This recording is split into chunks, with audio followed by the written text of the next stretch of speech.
go. We're live. Hi, everyone. Really happy to introduce Dr. Kathryn Harkup. Do you want to tell us a little bit about your latest book? Okay, I have written a book called V is for Venom. It's all about the chemical methods that Agatha Christie used to kill off her characters. Some of the more obscure methods of chemical killing. She was obviously very well known for arsenic, cyanide, all the classics that you've heard of. This is looking more at the stuff perhaps you haven't heard of and how she used those in very interesting ways, and also where she might have got her ideas from, because she had such a vast array of poisons that she could draw upon and write about. She employed them very, very specifically. Hats off to her. And she had such a vast array that this is the second volume, right? Yes. So volume 1, I guess, you don't have to read volume 1 for volume 2. Go for the prettiest cover, the one that'll look nicest on your bookshelf. The first one is about all the classics. So it is arsenic, strychnine, cyanide, belladonna, stuff you will have heard of or certainly read about if you're into your classic crime fiction, your golden age detective fiction. This V is for Venom is much more about the weird and wonderful. V is for Venom is my V is for Venom is my first one. Okay. I will be going back for A is for Arsenic though. Okay. It's not compulsory. I know, but there's so many of your other ones that sounded really interesting as well. When I was researching you, I was like, this is going to be expensive because I'm going to have to do all of these other ones. Didn't you do one about Shakespeare as well? Yeah, all the ways to die in a Shakespeare play, or fake your death in a Shakespeare play, and looking at the sort of credibility, how brilliant an observation Shakespeare was and what his scientific knowledge might have been. So yeah, that was good fun. Gruesome, but good fun. What was his scientific knowledge like? Because you wouldn't imagine there wasn't a lot of medical knowledge at the time, I don't think. There was medical knowledge, it just wasn't very good. Yeah. There were theories, they just weren't sensible or practical or useful in any way. So there were a couple of different theories around at the time, and Shakespeare actually discussed those. He was well up on what current theories were. It's just that by modern standards, he was way off target.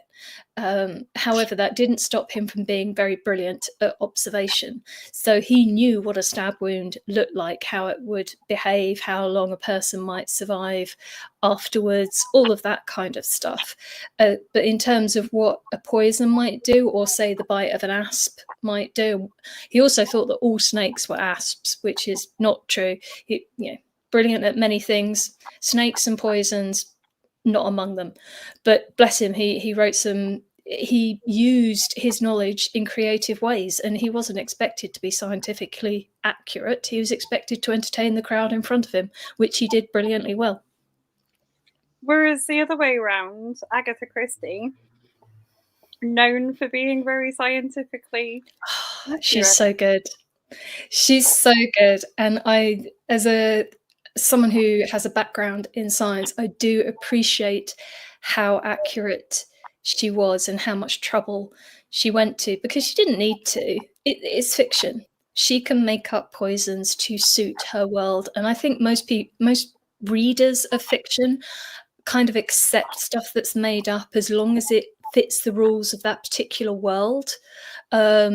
You can kind of go along with it, but I do appreciate that what she writes about, by and large, is absolutely spot on. So, talking about the background in science for you. For me, so my background, I studied chemistry at university.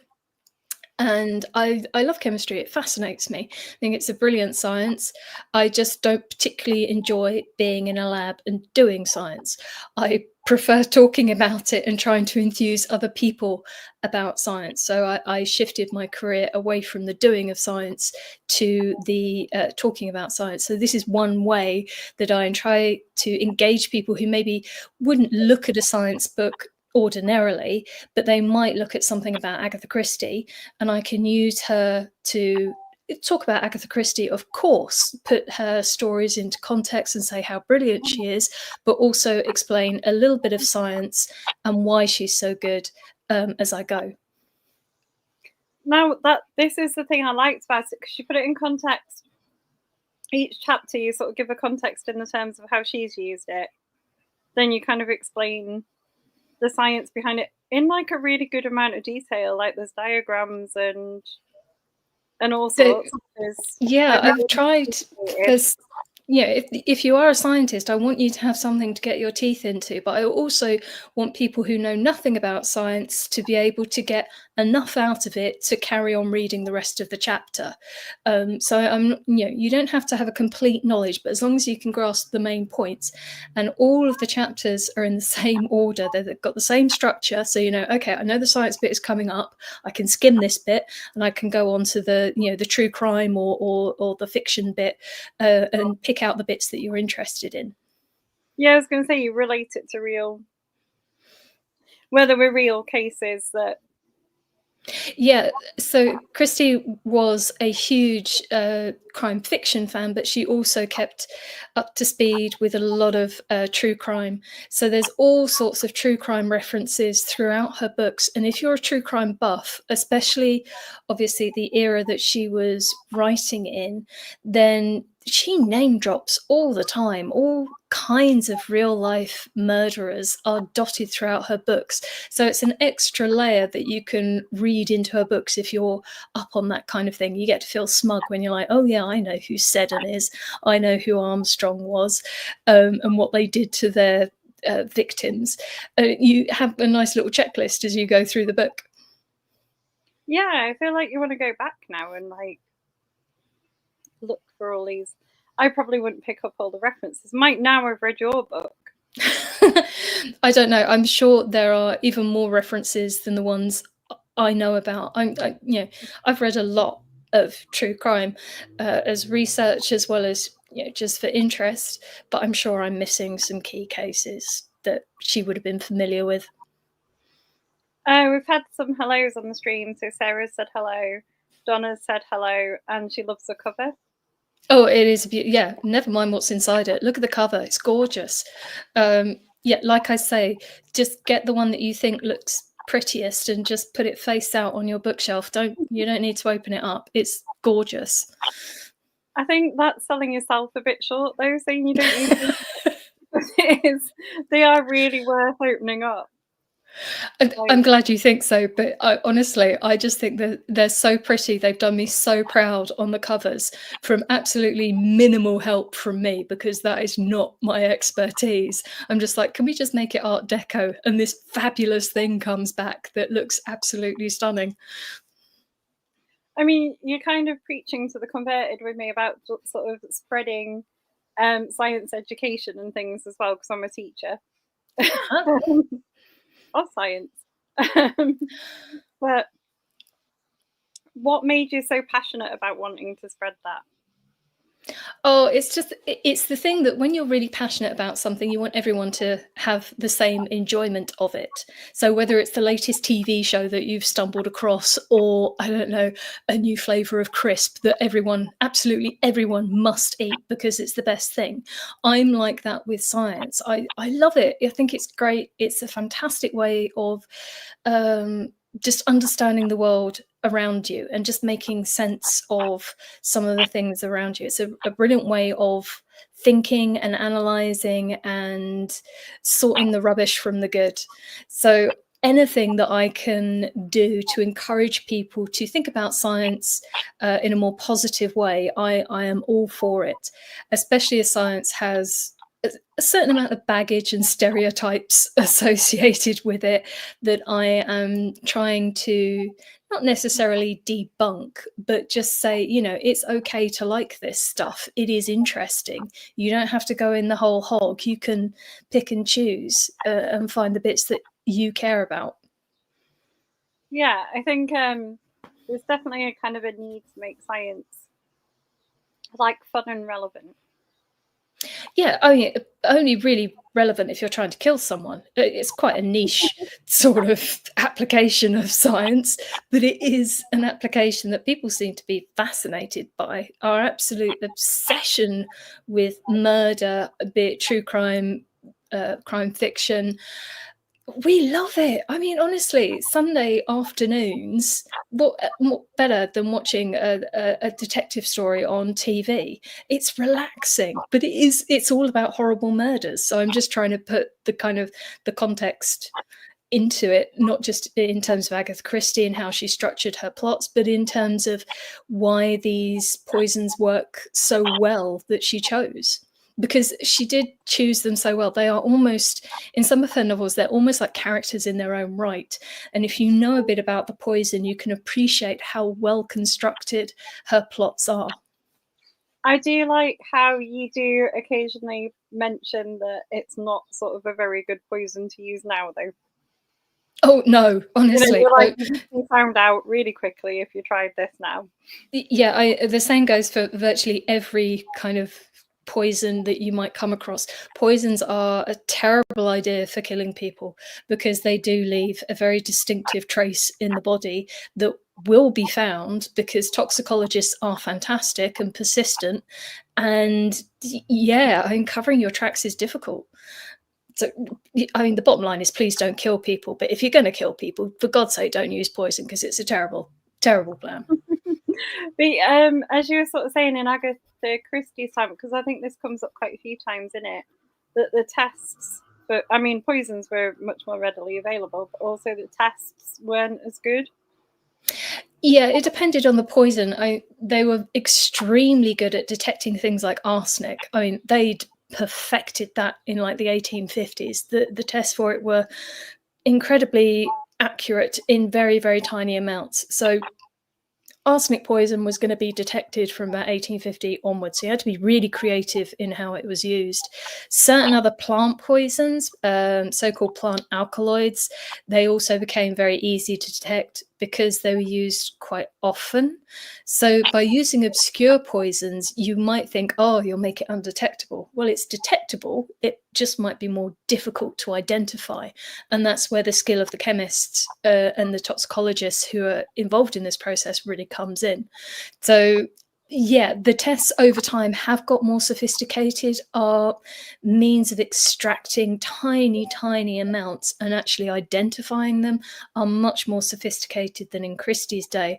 But it was still possible to find this stuff out back then. It was just you needed more of it in the body, or you needed a bit more persistence from your toxicologist. This one veers quite a lot into biology as well, doesn't it? Because you've got bacteria as a chapter, which... Yeah, absolutely. I hadn't really twigged that Christie used bacteria as a murder weapon. And it is a brilliant idea because the bacteria does all the work for you. You don't need to isolate the poison. You just need to figure out how to infect someone. And even with a tiny, tiny amount, because the bacteria will reproduce itself and can go from a very tiny amount to a lethal amount very quickly. And her knowledge of it was, again, exceptional, mostly because of her background in, I guess, pharmacy would have led her to know about poison, well, know about bacteria that cause common diseases, because there would have been attempts at treatment. So, which is where her knowledge came in. But yeah, she, again, incredibly adaptable. Who would have thought of using anthrax on a shaving brush, except that someone accidentally did die that way. So that's where Christie presumably got her inspiration from. And I think, as you point out, there's even modern cases where we've used anthrax because it's one of those that's quite... It is one of those.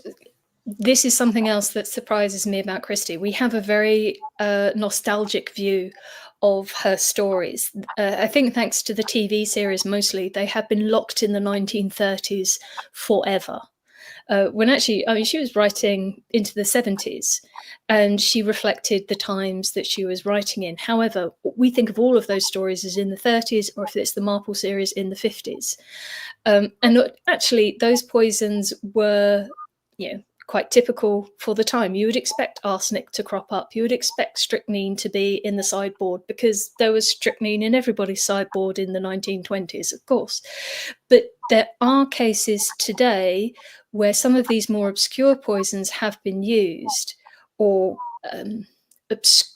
obscure, no, some of them are obscure, some are notorious, but they're not easy to get hold of. And so they are used in different ways today than they would be in Christie's day, but it's the same old poison. Yeah, some really interesting cases as well that she couldn't possibly have known about, but it shows that her plots were, at least in theory, plausible. Yeah, there's some fascinating, some of the true life cases that you talk about in the book just boggled my brain.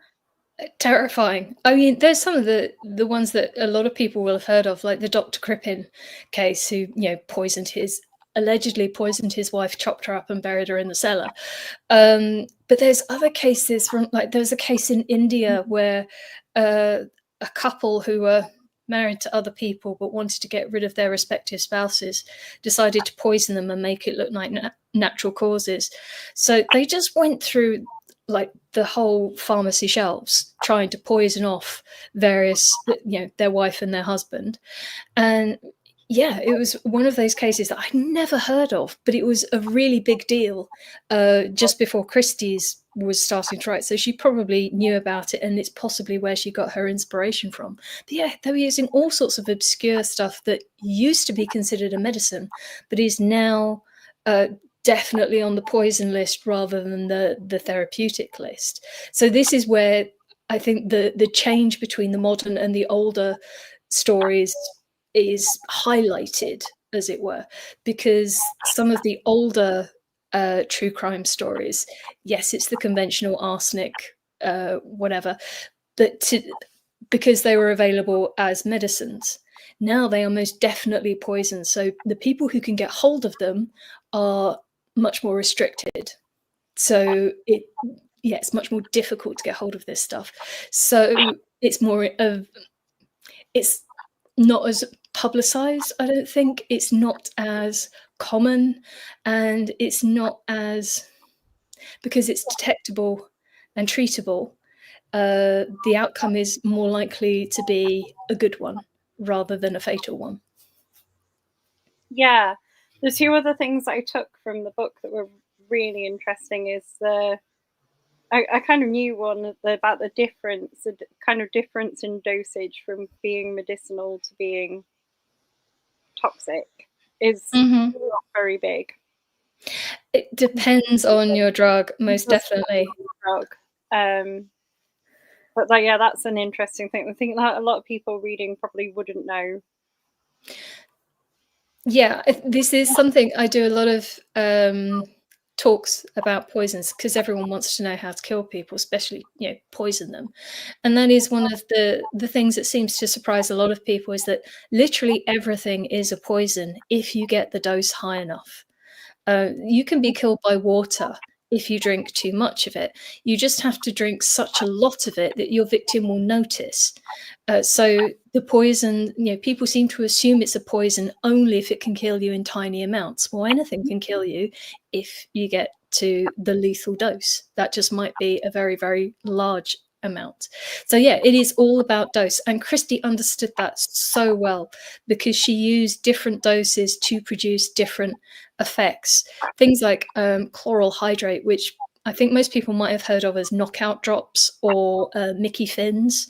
So they can knock you out combined with alcohol. Very, very effective. You're on the floor in a few minutes. But if you get the dose high enough, it can kill you. It can be fatal. And she uses the same drug for all of those effects in one novel, which is brilliant. Yeah. It really is. The other, I mean, there's lots of things that were outstanding about the book that I thought were really good. The thing about the doses was great. You're right about how she uses them in so many different ways as well. That was really interesting. Absolutely. And the number of times she used things like cyanide or, like I say, knockout drops or Mickey Fins, she used them in different contexts and in different ways so that it never got boring or predictable. Because I think that's the one thing that most people agree on about Christie is that she sets a fantastic puzzle. I have read all of her stories, all of her novels, all of her short stories. I only ever guessed the murderer ahead of time once. And my excuse is that I was reading it for the poisons. I wasn't focusing on solving the crime. I was just looking for the poisons. But I still don't think I would have done it if I worked really, really hard and concentrated to try and figure out, because she's so good at disguising the very obvious in plain sight and getting away with it consistently. I like there's a section, an appendix at the back of this one. I don't know if it's in News for Arsenic as well, where it tells you the cause of death in every book. Yes, so there are massive spoilers in the book. It will tell you how done it, but I've tried very, very hard not to reveal who done it. So you can look at the appendix and you can go, well, if I read and then there were none, I'll know that there was, someone has a statue dropped on their head, someone is killed by cyanide, 2 people are killed by cyanide, someone else is killed by this, that, and the other. But you won't know who, and won't know by who. So you can still read it, even if if you know nothing else about the plot. It must be really hard to do that because you must have to be very well versed. I mean, when you're writing these and the Shakespeare one, you must have had to do a lot of reading of those authors, probably multiple times, to pick out all of the factuals that you do. Yeah, I mean, there are some Agatha Christie novels I've read 5 or 6 times. I must have done by now. But it is a lot of reading. But I get to sit on my sofa with a cup of tea and read an Agatha Christie book and call it work. And that's not work. That's quite nice. I don't mind that. Yeah, I've got a stack of Post-it notes next to me and a notebook, but it's really not that much of a chore to read, a stack of Agatha Christie's. So yeah, I don't mind that. I'm quite happy to sit and watch a Shakespeare play and then read it and then watch it again maybe. That's fine. I'm quite happy with that. Reading the real life murder stuff, that's not so fun. Reading, pathology books, that's not fun. But reading the Agatha Christie's is fine. How do you have anyone else help you with the research for that, or do you do all of that yourself? Because it must take you quite a long time then to produce one of these books. Yeah, it takes about 2 years for me to write one of these, simply because I don't get someone else to help me. I would certainly never get AI to, read these books and give me a summary, because it would just churn out garbage, and I can't. No, I need to read it for myself, and I need to think about it for myself, and also compare it to other books. So I read around. I might not just read Agatha Christie. I might read some Dorothy L. Sayers alongside it to see how other people have tackled the same poison or a similar plot line, just again to give context to what Agatha Christie was trying to do. But yes, it takes a long time, but I'm quite happy to give up that time to reading good crime novels. Do you have to dip back into some science research as well? Because I'm thinking, like, you're obviously very good at chemistry. Yeah.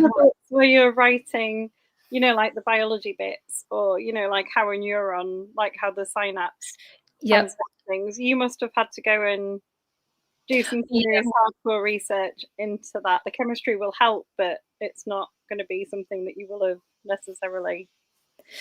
That's very true. I'm not particularly scared about reading a scientific paper because I've done that in chemistry, but reading a biology scientific paper, they speak a different language to me. So I've had to learn an awful lot and go back to some really basic stuff to get up to speed on the biology, sometimes the physics as well, because, chemistry is my thing, and I'm quite happy with the chemistry, can, plow through that, no problem. So yeah, there is an awful lot of reading about biology, also forensics, because, the practicalities of detecting this stuff and identifying it is not the sort of thing that you do in a standard chemistry practical. You do something similar, but you're not presented with, a dead, partially rotting corpse and having to extract the poison out of it. That's not something they let students loose on.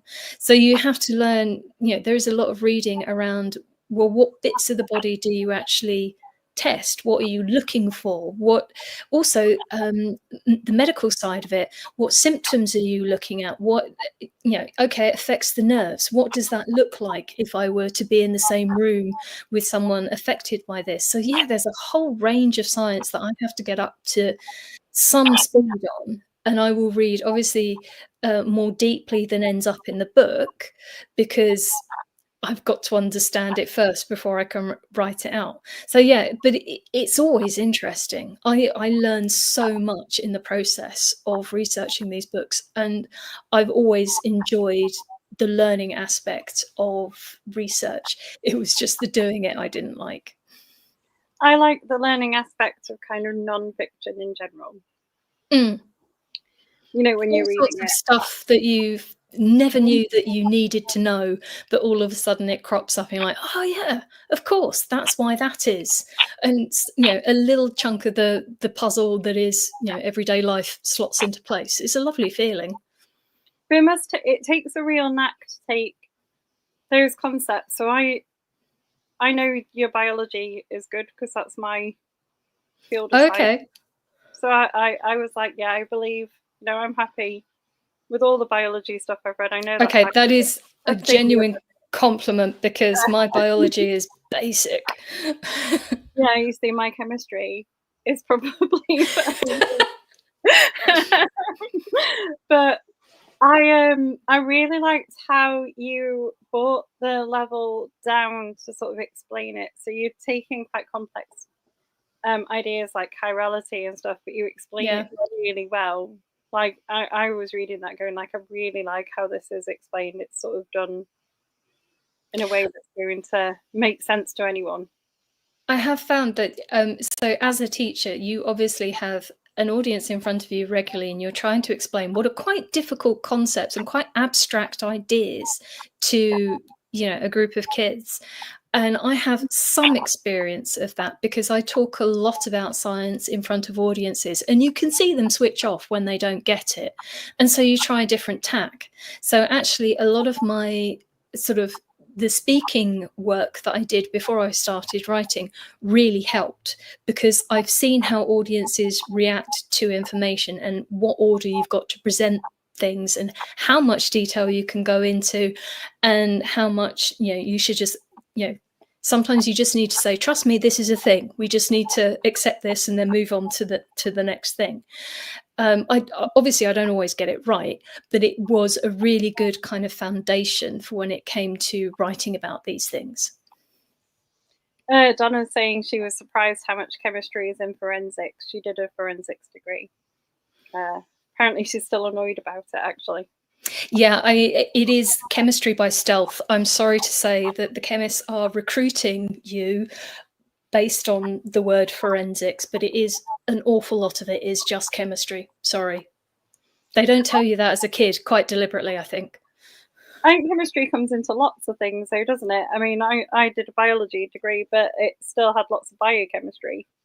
Oh, absolutely. And a chemist would argue that it's, absolutely everything you smell, touch, interact with is chemistry at some level.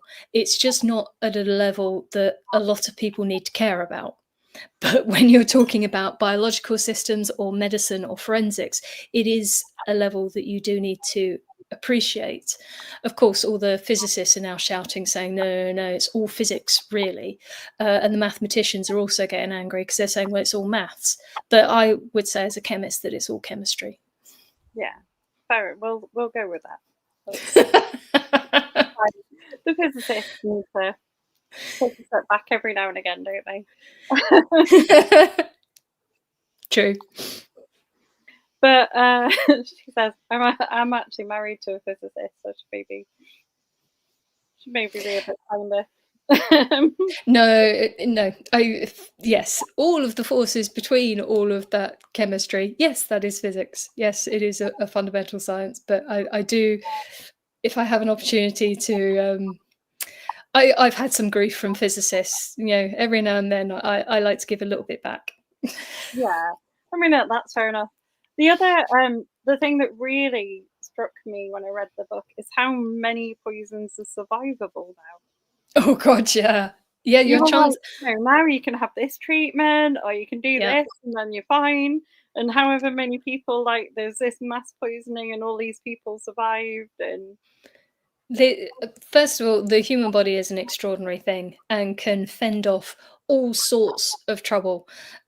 But also, medical care over the last 50 years is just a totally different thing. So basically, since Agatha Christie died in 76 onwards, she just wouldn't recognize the pharmaceutical industry and the medical industry as it is today, because even if they don't know exactly what's poisoned you, even if they don't have an exact antidote, there is so much that can be done to treat symptoms and stabilize you and keep you kind of on an even keel whilst your body processes that toxin and gets rid of it for itself.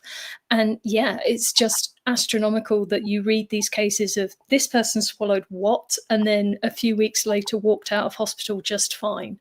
That's incredible.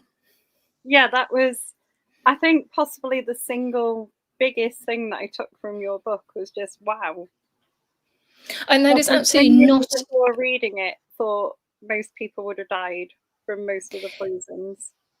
Yeah, and this is not a challenge to see what you can withstand or what your victim. No, this is not a goal to aim for. It is just highlighting the fact that it is actually quite difficult to poison people today. One, access to medical treatment.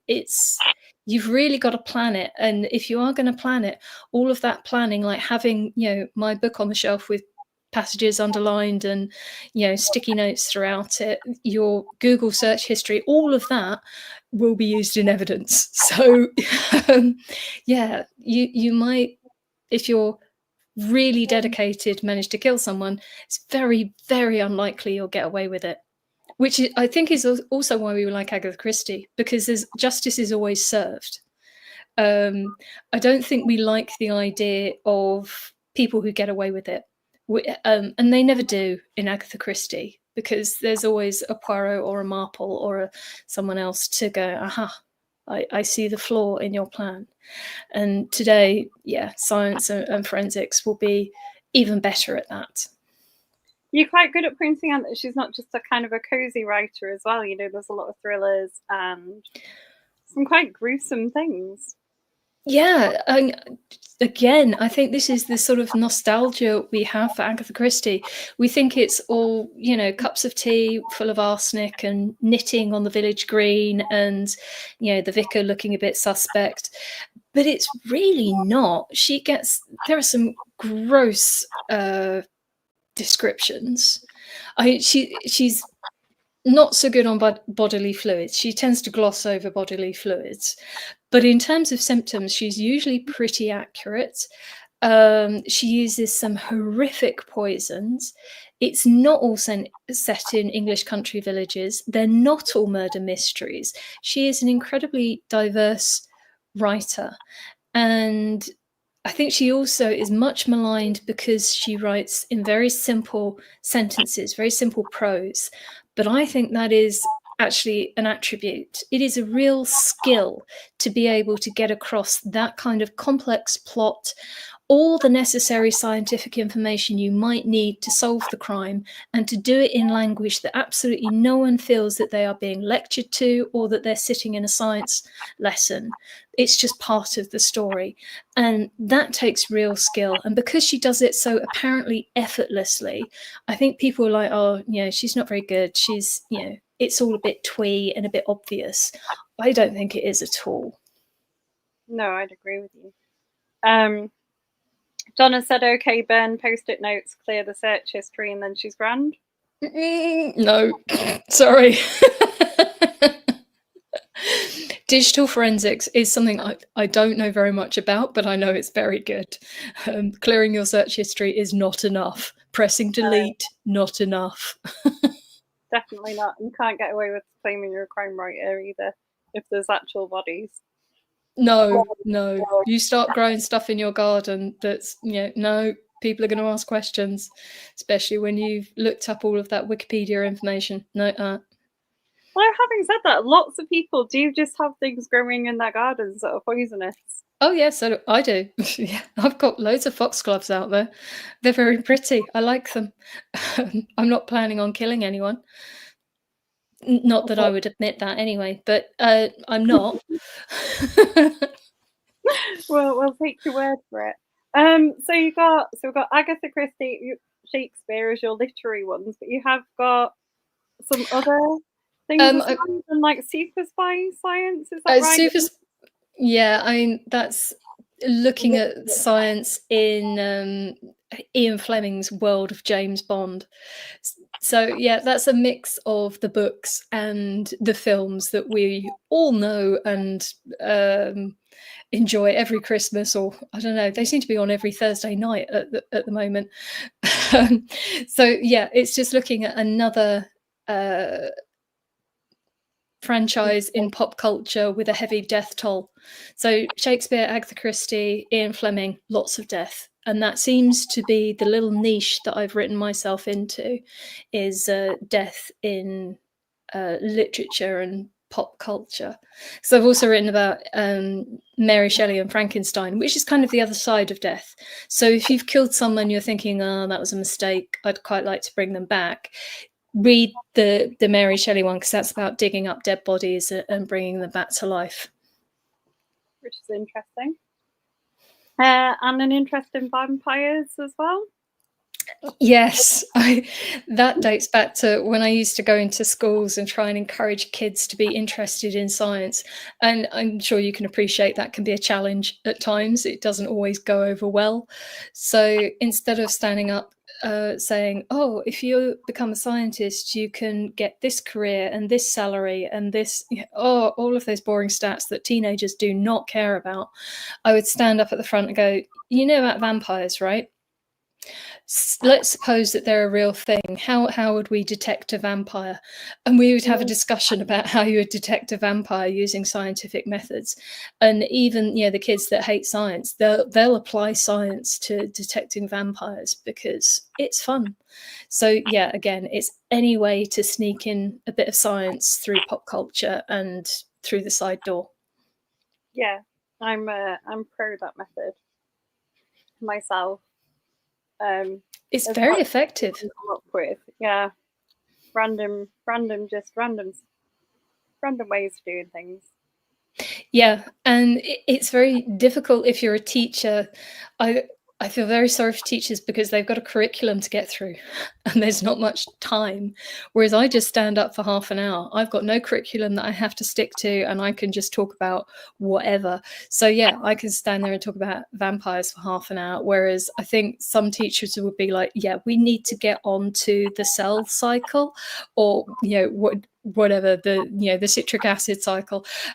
So we're not talking about vampires today. So yeah, it's really difficult to engage kids with science when they just need to know certain things to pass an exam. I think there's always a way to sneak in something fun though.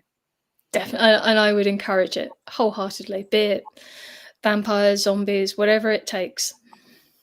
Yeah, zombies are an interesting one actually, aren't they? Because they can be created scientifically. Oh yeah, loads of interesting science about zombies. I'm not going to write a book about zombies. I think it's already been done. You've been asked if you've looked at Sherlock Holmes.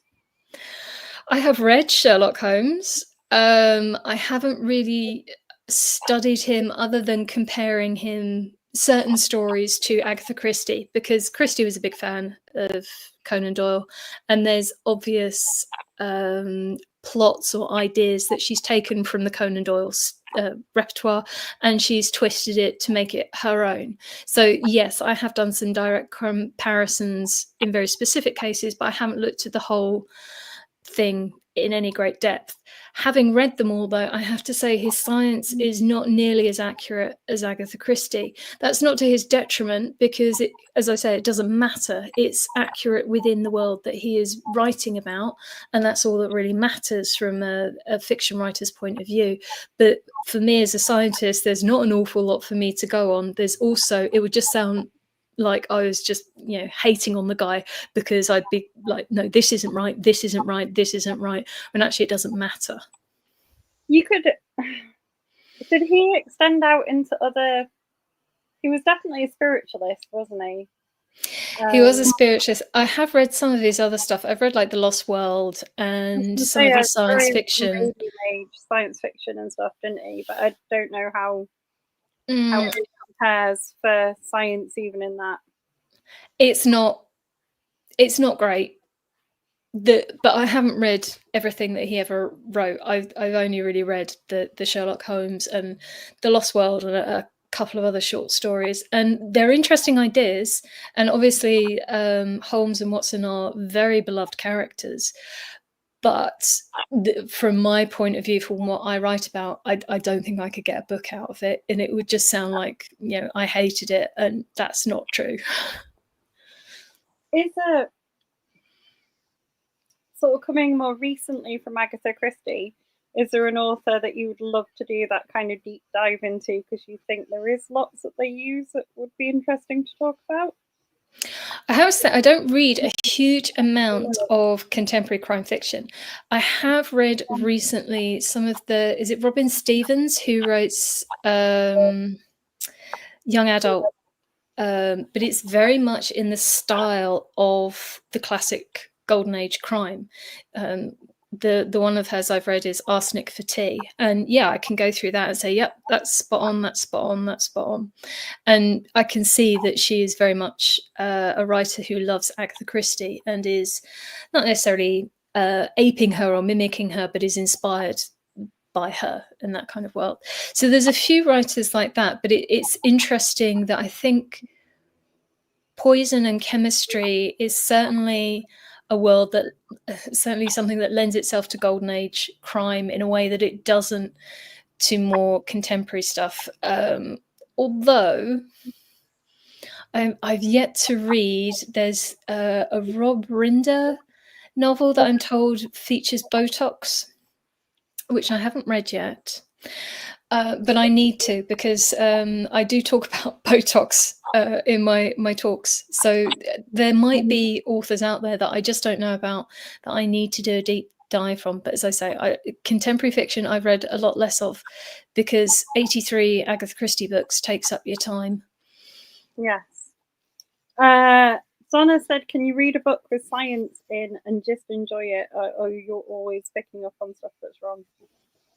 Oh, no. You have to, especially if it's fiction, you have to just, it's fiction.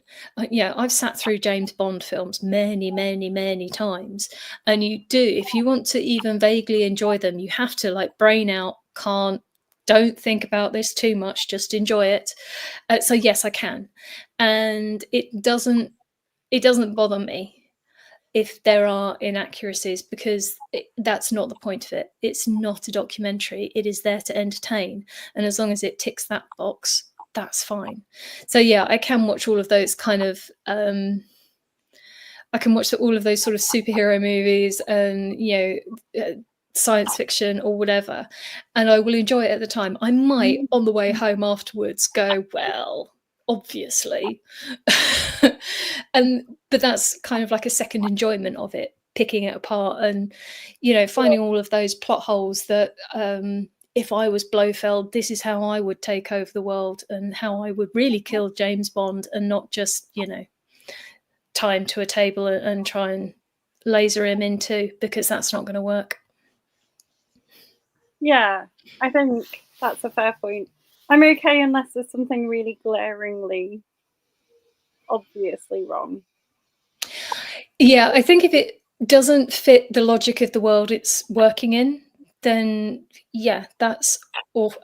It sometimes grates if, say, a detective show has gone to the trouble of naming a real poison, a genuine, well-known poison, and then describes it in a way that has absolutely nothing to do with that poison. That's a bit irritating because it's like, we've gone to trouble to find out that much. You could have, it wouldn't have ruined your plot. You could have stuck with the actual symptoms, or if you needed those symptoms, you could have found another poison that would have fitted them. If you want to be super realistic, but I don't know. Part of the fun of it is, I'm not going to pick apart Midsummer Murders because would a wheel of cheese really kill someone in that way? I don't know. It's Midsummer Murders. I think it's just good fun. Yeah, I think they are. I think unless it goes really wrong. CSI. I got banned from watching CSI because that used to make really obvious. I don't watch CSI, and there are a few of those programs that I don't watch anymore, simply because I think my family are fed up with me going.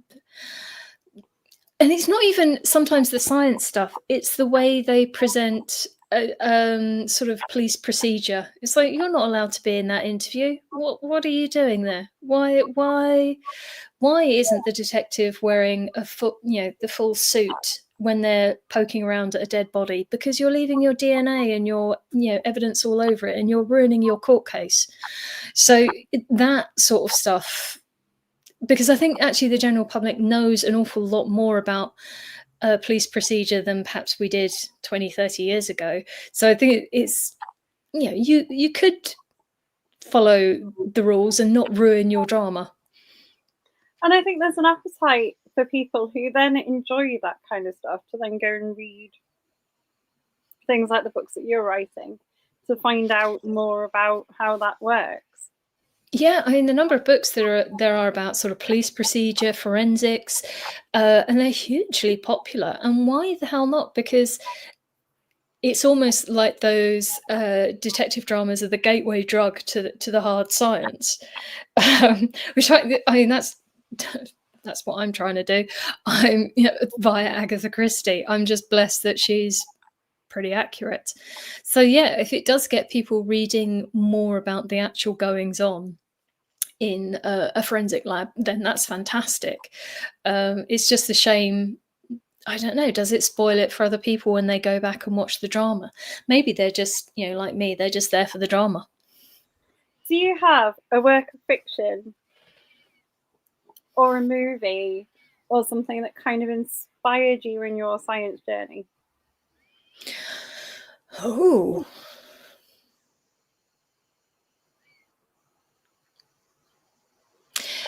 There are a few science books I've read that I wouldn't necessarily, I don't know, I was fairly well down the path to science already, but they were brilliant explainers of science. John Gribben used to write brilliant books about physics. Thought they were fantastic. Couldn't get enough of them as a kid. But I read everything. I'm a pretty indiscriminate reader. So there's nothing that's really inspired me down that scientific path. I think part of the reason I didn't want to do science research was because it meant I didn't have as much time to read about all the other things that I was interested in.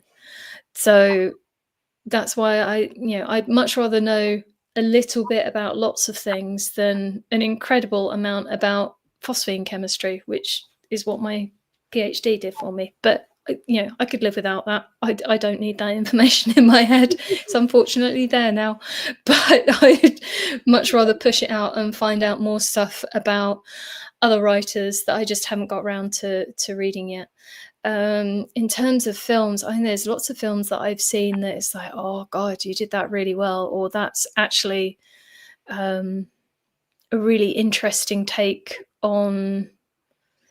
I can't think of any where I've sort of come away and thought, oh yeah, actually you did the science really well in that. I'm trying to think if there are any. Have you seen any that you thought, oh yeah, they actually did a really good job there?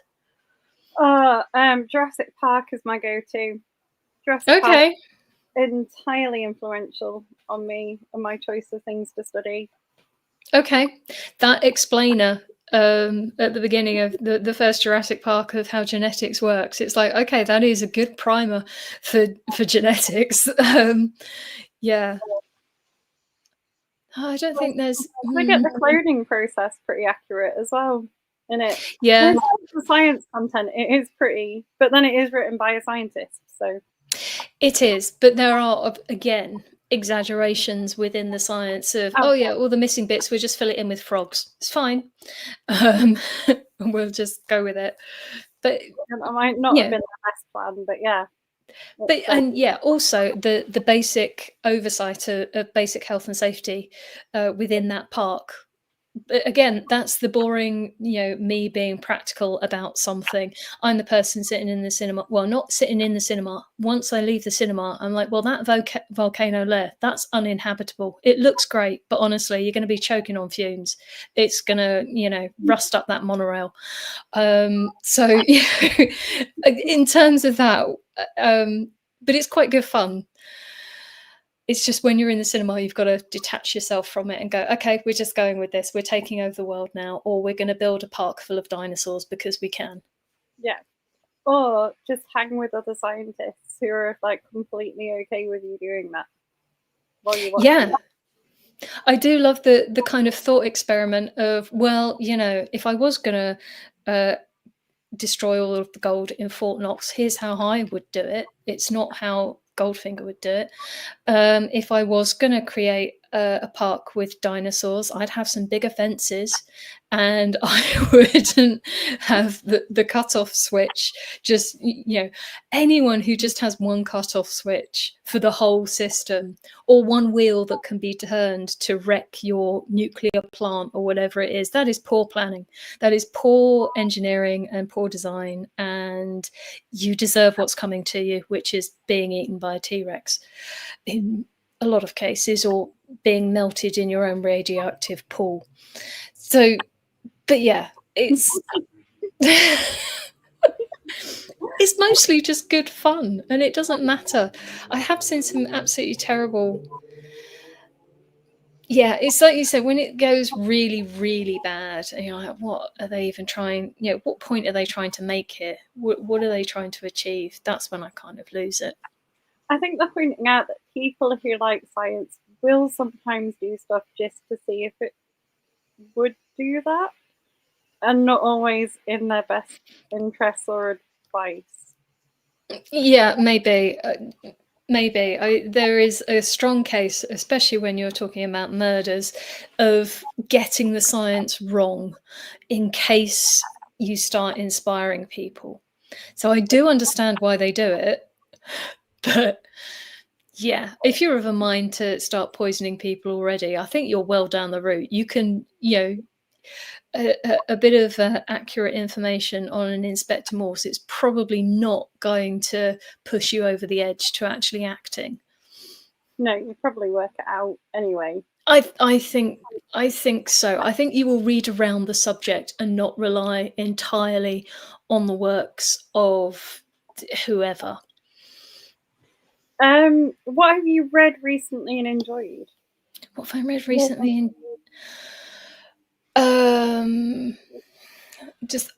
I recently read The Five, about the Jack the Ripper murders, which are. I've also read books about the Ripper murders, which are horrific, absolutely awful. It was lovely to read a book about the victims that was very victim-centric, to the point where the murders themselves were barely discussed. And it was a fascinating insight into these women's lives at the end of the 19th century. Really good book, really well written and researched. Loved it. Yeah, big fan of The Five. Those women deserved better. Hasn't she just written one about Dr. Crippen as well? She has, and I regret that I wrote about Crippen and his murder before that book came out, because I now need to read that. And I hope I haven't maligned Crippen's wife too much, because regardless of whether you think Crippen murdered her or not, he killed someone and chopped them up and buried them in the cellar. So he might not have been convicted of the correct crime, but he definitely committed a crime. I think that's fairly safe to say. That's not very controversial. So yeah, I am very keen to read that book about Belle Elmore, Dr. Crippen's wife, because again, I'm hoping if it's anything like The Five, it will again be a fascinating insight into early 20th century life for an American who came over to the UK and thought she would be an opera star, but ended up on treading the boards anyway, but in musical theatre kind of thing. Yeah, it's on my list of things to source because I was a really big fan of Five. Yeah, I've got it on my one of my many to be read lists, piles, bookcases of books that I've not got round to yet. I'm going to have A is for Arsenic on mine as well. So, bless you. Thank you. For the people that are watching who haven't yet, maybe, I don't know, maybe they already have all of your books on the shelves, but if they don't, do you want to give them a reminder of what they're going to go away and buy? So A is for Arsenic is about classic Agatha Christie poisons. V is for Venom is about the unknown or lesser known Agatha Christie poisons. Making the Monster is exactly what it says. It is how to make a monster a la Frankenstein. And all of the amazingness. Mary Shelley was an incredible woman. Everyone should read more about her. Brilliant, brilliant genius of a woman. Then there's a book about Death by Shakespeare, which is, as I say, all the ways to die in a Shakespeare play. Super Spy Science, how to die in a James Bond film, not just being blown up. There are many, many attempts, failed attempts, particularly against James Bond. And so it's pretty much a how-to guide if you want to take over the world. Please don't use it for that, but it might help. And then there's Vampirology, which is, well, if vampires are a thing, and they seem to be very popular, how might that manifest itself in terms of biology, chemistry, evolution, etc., etc. And I've written a book about, what are the last ones? A book about the periodic table, obviously, because I'm a chemist. Stories about different elements in the periodic table, things you might not know about those elements, and a book about molecules that change the world, from caffeine to DDT to ozone and oxygen and a bunch of other stuff. That sounds interesting. It's, I loved researching that book and choosing just 52 molecules to write about. It's a challenge. Yeah, how would you narrow it down that much? With great difficulty. You got to pick some. You got to pick some obvious that everyone's heard of. You've also got to pick some stuff that people haven't heard of, but maybe you feel they should have heard of. And then I picked some stuff that I just thought was amazing and had really cool stories.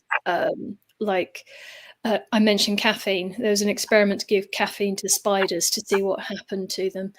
And it really messes with spiders. Don't give spiders caffeine. It upsets them. There's that glorious, there's like a really, I do it when I talk about drugs with the kids. There's a glorious thing where you can see the different spider webs when they've been exactly so. And then you have to guess which one they've been given. And some of them really mess them up. Yeah. And all the stuff that's, illegal drugs that we're told, no, that's really dangerous. And you're like, well, that's still a web, sort of, maybe. But the caffeine web that's not a web. That has really, really damaged that spider. And that's the drug that all of us rely on to get us functioning in the morning. True. Very true. It is, Donna said she's got A's for Arsenic, so she's going to go shopping for the other one. Oh, bless. Thank you. Much appreciated. Which is whereas I'm going the other way round. That's fine. I hope people don't. You shouldn't find too much overlap. Hopefully, they are just, you know, independent books. They're almost independent essays in each chapter. You don't need to read from start to finish. Pick and choose your poison. No, I think that was a nice thing. You could kind of dip in and out of it. I was reading it along with some other things, but it was quite nice to go, oh, I'm going to read a chapter of this now. It's lovely to read a chapter about how acid will just dissolve all of your tissues. It's always good fun. Well, I mean, yeah, that one was quite grim, actually. There one at the end, because I'm not the biggest fan of snakes, was the one I found the most challenging. Really? Yeah. Oh, I'm quite a fan of snakes. I don't mind snakes at all. And the boomslang snake, which is the snake in question, he's a real cutie. He's got really big, dark eyes, pretty green skin, absolutely lethal, but mostly doesn't bother people. Which is fair enough. And then all that's left to say is thanks for joining us. It's been an absolutely fascinating time. It's been good fun. Thank you very much for inviting me. You're very welcome.